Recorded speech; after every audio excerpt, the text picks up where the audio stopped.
أعوذ بالله السميع العليم من الشيطان الرجيم.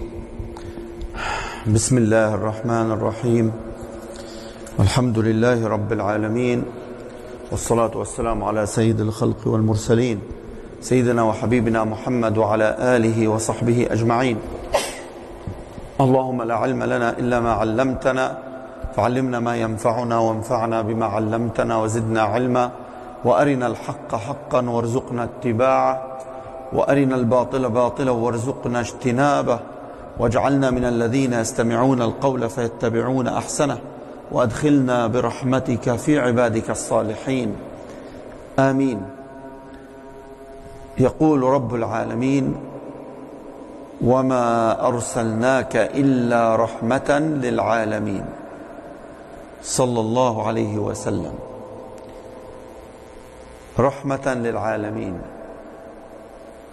He is the mercy for all the world, صلى الله عليه وسلم. And one of the things which everyone should know, that is the shafa'ah of the Prophet صلى الله عليه وسلم. And everyone should love him صلى الله عليه وسلم for the shafa'ah role which he is doing for everyone on the day of judgment. So it is counted that the Prophet ﷺ is performing 7 types of shafa'ah on the day of judgment. 7 types. It's not only one type. So the first one, which is the shafa'ah for all the people. And this was obvious from the hadith of the Prophet sallallahu alaihi wasallam. It is called hadith al-shafa'ah. So hadith al-shafa'ah, the Prophet sallallahu alaihi wasallam mentioned that on the day of judgment, after the people, they are standing in one line, waiting for the judgment day to start. And the sun is very close, as it is described by the Prophet ﷺ, 2 miles above the head. And some of the people, they will sink in their sweating up to their chin. Some of them is up to their heads, some of them up to their chest, some of them is lower, some of them higher, based on his behavior in dunya. And the length of that day is 50,000 years. It's only one day. 50,000 years. تعرج الملائكة والروح إليه في يوم كان مقداره 50,000 سنة. 50,000 years, that is the length of that day. And people, they are naked, standing, waiting. So when they become very, very stressed, and they cannot hold any more, and they feel, let it happen, whatever will be coming, either will go to Jannah or will go to hellfire, because they want to finish that day. It was a very chaos. So all the nations, all the they all agreed to go and ask Adam alayhi salam. And then they go to Adam and they ask him, "Oh Adam, you are the father of human beings. You are the one whom Allah created you in his bare hands, subhanahu wa ta'ala. You are given this honor. So will you ask Allah subhanahu wa ta'ala to start the judgment day? Let us finish what is going on." Then Adam alayhi salam said that Allah subhanahu wa ta'ala become today very angry, and his anger today never been like this before. I cannot talk to him. Go to Ibrahim, he is the father of the prophets. So all the nations, either Muslim or non-Muslim, kafir, atheist, whatever he is, all together will go to Ibrahim alayhi salam. And they will ask him, "Oh Ibrahim, you are the father of the prophets. You are the one who built Al-Kaaba in your hands. Allah honored you with the da'wah for the Hajj. So will you ask Allah to start the judgment day?" Then Ibrahim alayhi salam again, he said, Allah today is angry very much. He was never angry like today. I am afraid on myself. Go and see Musa. Then again the people, they will go to Musa. The same scenario. They will ask him, but Musa said, I cannot face Allah today. Today Allah is very angry. I am afraid on myself. Go and seek Isa. So they will go to Jesus alayhi salam, and they will ask him the same question. And Jesus alayhi salam will reply, I am afraid from Allah today. He is very angry. I cannot face him. Go and see Muhammad alayhi salam, sallallahu alayhi wasallam. So the whole people, they will go to the Prophet sallallahu alayhi wasallam, and they will ask him, "Oh Muhammad, you are the seal of the prophets. You are the final messenger from Allah.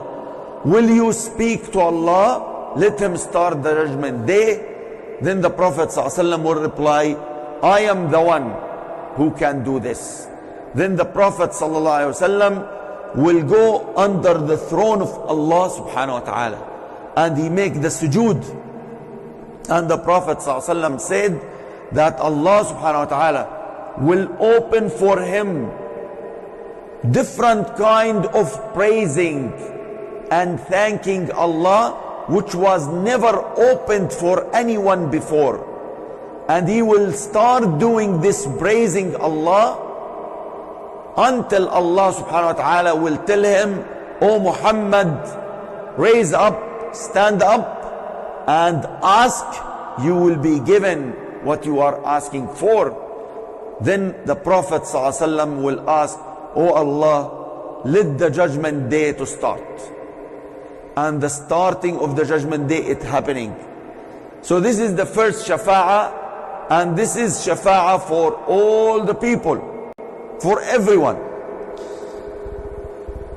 Then the second shafa'ah is for his ummah, alayhi salatu wassalam, sallallahu alayhi wasallam. So on the day of judgment, he will call his ummah.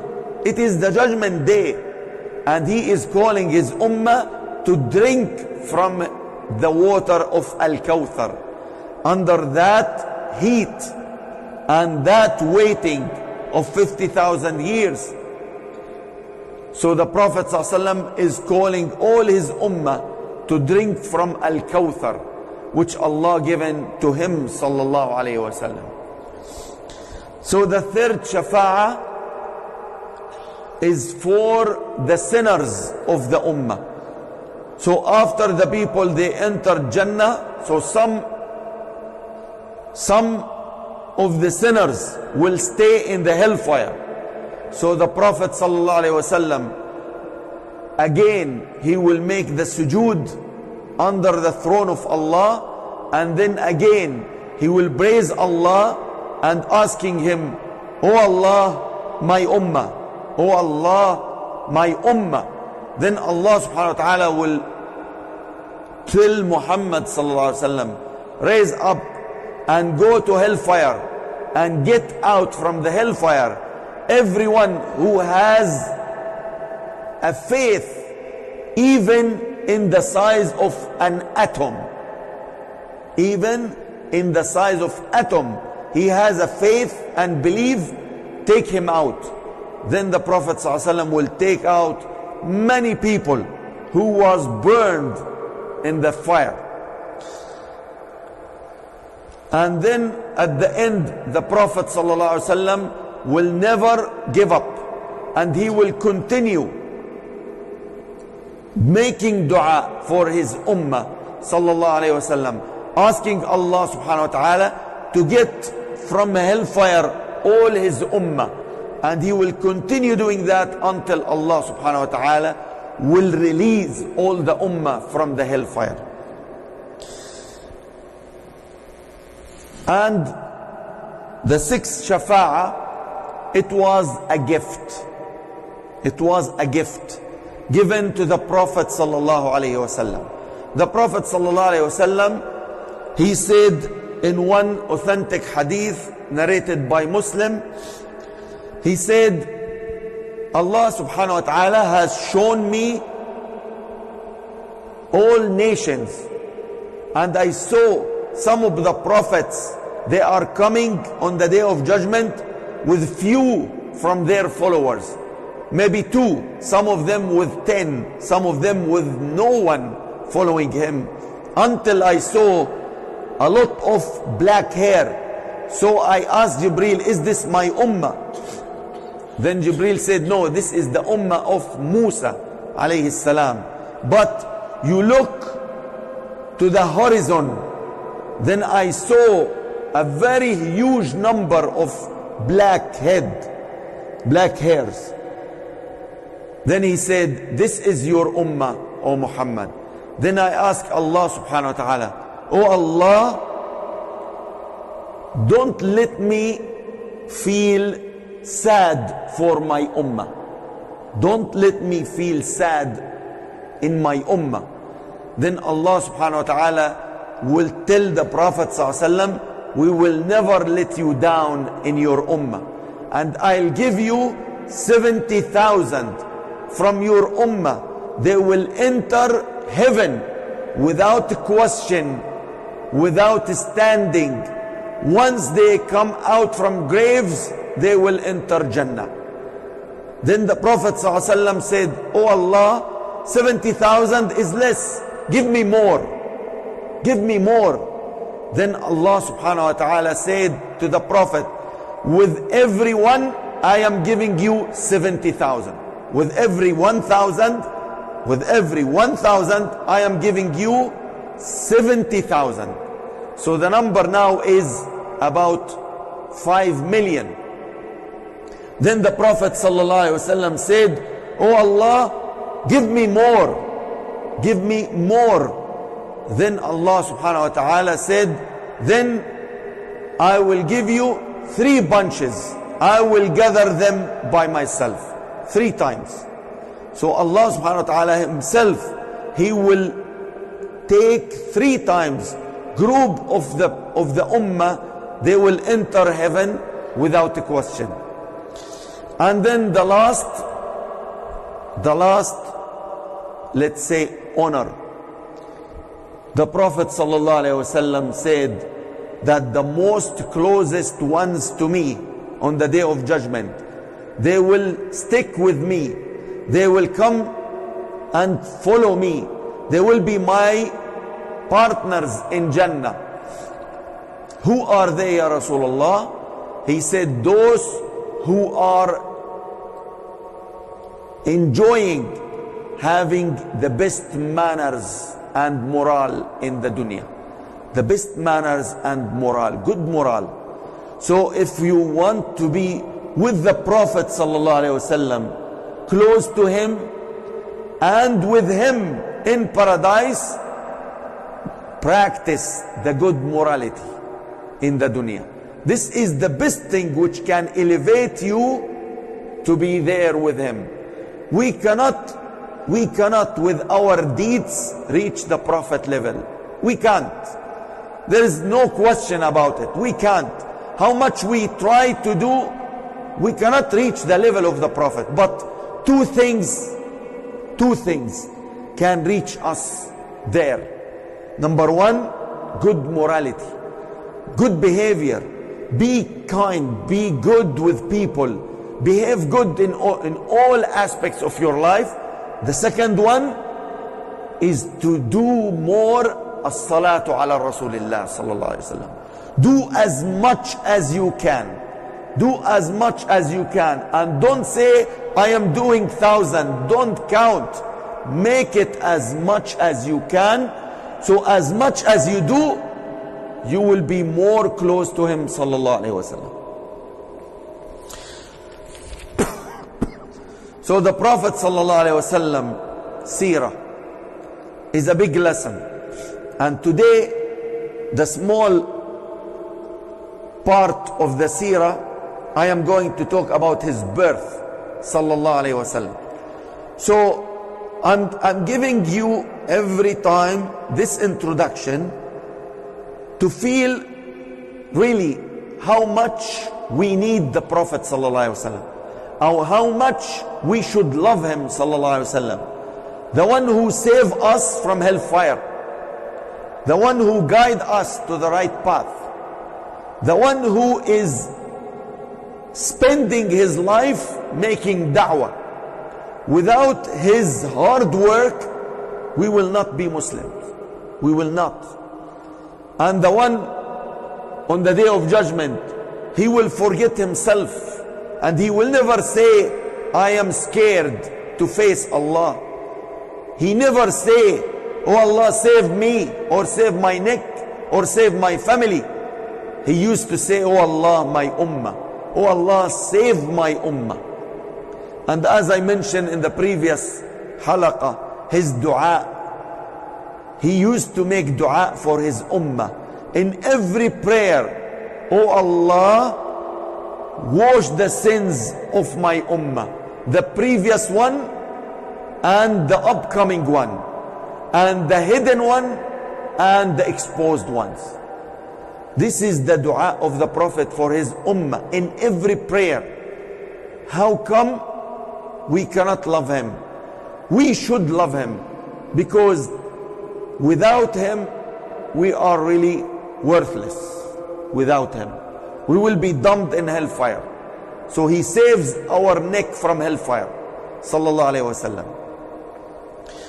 So the Prophet sallallahu alaihi wasallam birth was 50 days after the incidents of the elephant. Do we remember the elephant? The elephant incident, when Abraha al-Ashram, the king of Yemen, who came to destroy Al-Kaaba, and he brought with him a very huge elephant to help him to destroy Al-Kaaba. So on that day, when Allah subhanahu wa ta'ala saved Al-Kaaba by sending the birds carrying stones from hellfire and throwing the stones over the soldiers, and then they run away. So from that day, 50 days after that day, the Prophet ﷺ was born. And he was the first one born after this incident. So after this incident, he was the first baby born in Mecca, alayhi salatu wassalam. And he was born in his mother's house, which was in the mountain of Al-Marwa. Where is Al-Marwa now? That was the house of his mother Amina bint Wahab. And it was 200 meters from Al-Kaaba, alayhi salatu wassalam. And when his mother get pregnant in the Prophet ﷺ, she saw a dream. She has seen a light coming out from her tummy, going all the way to Sham, to Syria, lighting all these areas, sallallahu alayhi wasallam. So the ladies who witnessed the birth of the Prophet sallallahu alayhi wasallam, who helped his mother in her labor, the first one is Al-Hadina Ayman. Al-Hadina Ayman. She is the servant of Abdul Muttalib, his grandfather. And the second one, a lady called Ash-Shifa. And the third one, another lady called Fatima bint Abdullah. And the fourth lady was Thuwayba. She is the servant of Abu Lahab. All these four ladies, they have witnessed the birth of the Prophet ﷺ. And all the fourth of them, every one of them, Allah subhanahu wa ta'ala blessed her with something special. With something very special. Because they witnessed the Prophet ﷺ birth. They were blessed. So Al-Hadina Ayman radiyallahu anha, she married Zayd ibn Haritha. And she gave birth to Usama ibn Zayd, the leader of the army in the time of the Prophet sallallahu alaihi wasallam. And Ash-Shifa, she gave birth to Abdul Rahman ibn Auf radiyallahu anhu. And Fatima bint Abdullah, she gave birth to Uthman ibn Abil As, one of the most knowledgeable companions in the time of the Prophet sallallahu alaihi wasallam. And Thuwayba, the servant of Abu Lahab gave her freedom when she come to him and tell him that the Prophet sallallahu alaihi wasallam was born, Muhammad was born. So she got her freedom. So whenever you do a good deed as those ladies did, Allah will reward. Allah will reward you in dunya before the reward in the day after. So when you are doing good action, helping people, Allah will reward you in dunya. You will get some blessing as an acknowledgement from Allah subhanahu wa ta'ala for what you did. And this is what happens with those ladies. So they got the news to Abdul Muttalib, the grandfather of the Prophet sallallahu alaihi wasallam, that a birth of a baby boy, and he was so happy. So he came immediately to the house of Amina, and he took the Prophet Muhammad sallallahu alaihi wasallam, and he made tawaf around Al-Kaaba with the Prophet sallallahu alaihi wasallam. And then the leaders of Quraysh, they asked him, what name you are giving this boy? What name you want to give? So he said, I am giving him the name of Muhammad sallallahu alaihi wasallam. They felt weird. From where you got this name? This name never been in your family or in our culture. It is not there. He said, I saw a dream calling him Muhammad sallallahu alaihi wasallam, and I want him to be Mahmudan, means praised. The people thanking him in the dunya and in heaven. So I want everyone to praise him in earth and in heaven sallallahu alaihi wasallam. And that's why he was called Muhammad sallallahu alaihi wasallam. He was born on Monday. The day he was born was Monday. And when they asked the Prophet sallallahu alaihi wasallam, why you are fasting Mondays? He said, because that is the day I was born in. Sallallahu alaihi wasallam. So the first one who gave him a breastfeeding was Thuwayba, the servant of Abu Lahab. Thuwayba, she was a black lady. She gave the milk breastfeeding to the Prophet sallallahu alaihi wasallam. And the Prophet sallallahu alaihi wasallam has two brothers in breastfeeding. Two brothers. Do you know one of them? One of them. Do you know one of them? You should know. One of them. No. One of them, his uncle. I make it easy for you. His uncle. Yes. Hamza ibn Abdul Muttalib. He is his brother in breastfeeding. And the second one is the son of Thuwayba. His name is Masruh. So the Prophet ﷺ has two brothers in breastfeeding. Masruh, and he's a black guy, and Hamza, he's a noble guy. So can you imagine how it happens?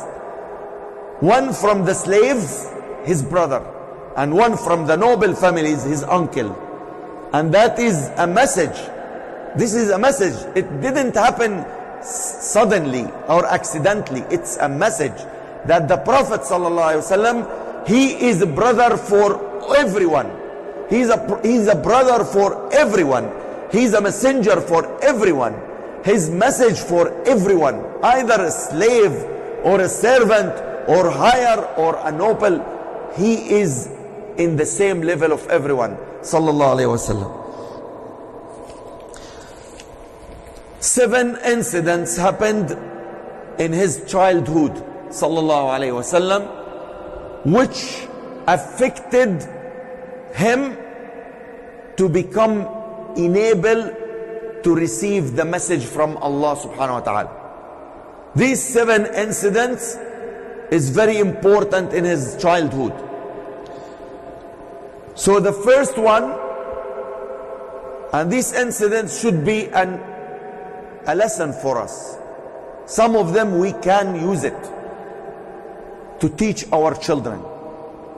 So the first incident, that his grandfather Abdul Muttalib used to take the Prophet ﷺ with him for the meetings with the leaders of Quraysh.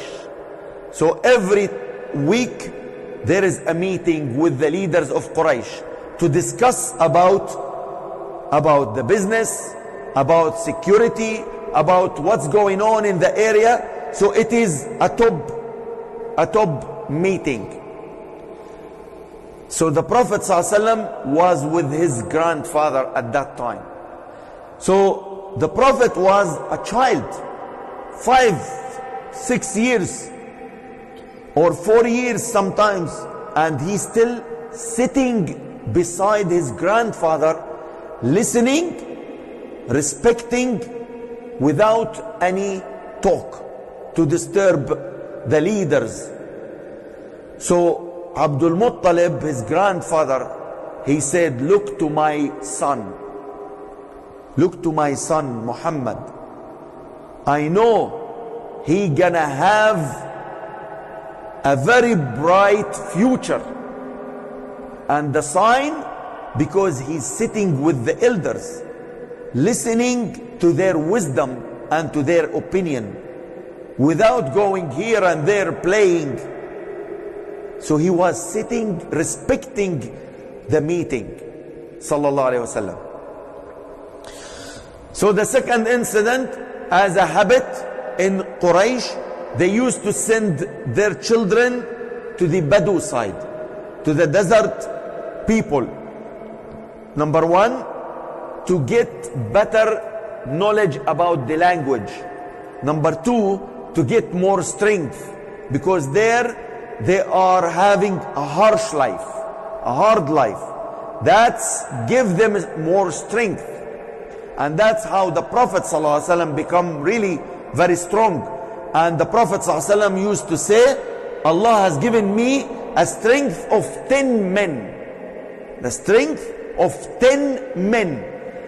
And when the companions used to dig the tunnel in the Al-Madinah Al-Munawwara, so when they face the big rocks and they cannot crush it, they called the Prophet ﷺ, and he crushed it by himself, ﷺ. That's why he was a very strong. And about his language, Abu Bakr as-Siddiq, and we all know who's Abu Bakr. Abu Bakr as-Siddiq was very famous in dealing with the leaders of the tribes. So he used to tell the Prophet ﷺ, I never saw anyone better than you in language. Your language is very strong. The Prophet ﷺ said, no wonder I am from Quraysh and I was raised in Bani Sa'd. Bani Sa'd, it is the tribe of his murdi'a, his breastfeeding Halima al-Sa'diyah. So I was raised in Bani Sa'd, sallallahu alayhi wa sallam. Then the third incident happened to him, sallallahu alayhi wa sallam, is the incident of chest opening. So when he was 5 years old, the hadith is narrated by Anas ibn Malik radiyallahu anhu, the servant of the Prophet sallallahu alayhi wa sallam. So the hadith said that when the Prophet sallallahu alayhi wa sallam was 5 years old, Jibreel alayhi salam came to him and he was playing with the two children of Halima. He was playing with them in the desert. So they came, Jibreel alayhi salam come to the Prophet and he took him away from the children. So the children, they get scared and they saw him. He put him in sleep and he opened his chest and he took his heart and he cleaned it with the Zamzam water in a pot made of gold. And then he took out some black dot from his heart, sallallahu alayhi wasallam, and then he put it back and he told the Prophet sallallahu alayhi wasallam, this is the share of the shaitan, I took it out from your heart. And then the children, they run away when they saw the Prophet is open chest. They ran away to their mom and they told her Muhammad is dead, because they don't realize what's happening. So they said Muhammad is dead. So she starts screaming and she rushed to see what is happening. She saw the Prophet ﷺ coming back with a very yellowish face, ﷺ, because it was a surgery.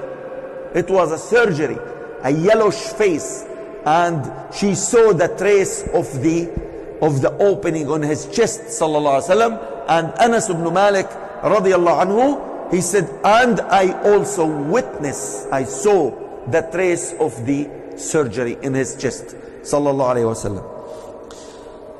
The fourth thing which is good to say about him, the Prophet sallallahu alayhi wasallam was trained on four sports. So he used to be a sportman in his young, and these sports were very famous in his time. So now we have a soccer is a very famous, but in the time of the Prophet ﷺ, the first one is swimming.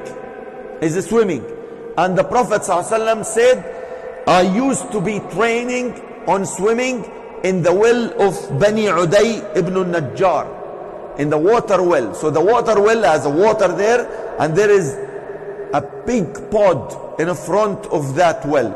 So the Prophet ﷺ used to swim in that pod, alayhi salatu wassalam. And the second one is the horse riding. So he was famous and experienced in horse riding. And the third one is the archery, is the arrow throwing, the archery. So he was a good archer, sallallahu alayhi wasallam. And the fourth one is the racing.